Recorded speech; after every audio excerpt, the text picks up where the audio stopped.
խոսքս ուղում եմ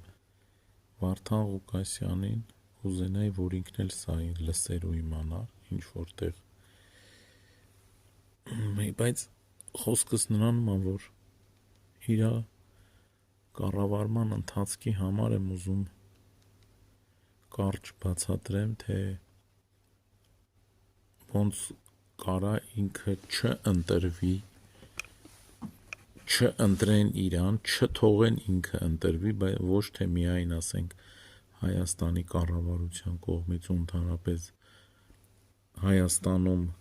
իրան չցանկացողները, այլ ընդհանուր աշխարհի մասշտաբով իրան չեն թողի ինքը դառնա կառավարիչ, հասարակ պարզ բանի համար, որ քաղաքականությունը չի կարա տենց պարզ ու հասարակ լինի, ոնց որ ինքն է ուզում կառավարի, քաղաքականությունն ընդհանրապես լինում է բարդ,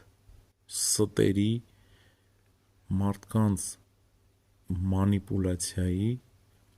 մարդկանց աչքերին, ոնց որ ասած, փոշի փչելու տեսքով, իսկ իրա վարած քաղաքականությունը ճիշտ է, ես չեմ ասում ինքը սխալ է կամ ճիշտ է,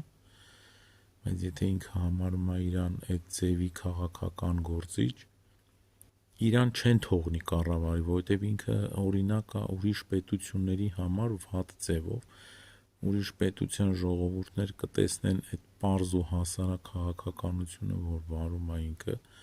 իրանք էլ կցանկանան տենց պարզ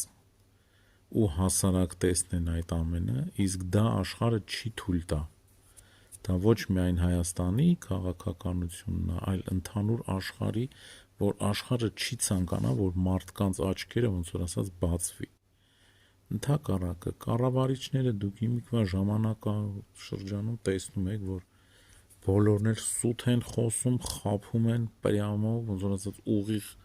քաղաքականությունով չեն զբաղվում իրանք, մի հարց ես տալի,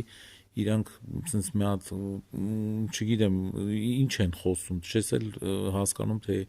այդ հարցի շուրջ ոնց կարելի է այտենց սուտի ֆռսնել մարդկանց, խաբել ու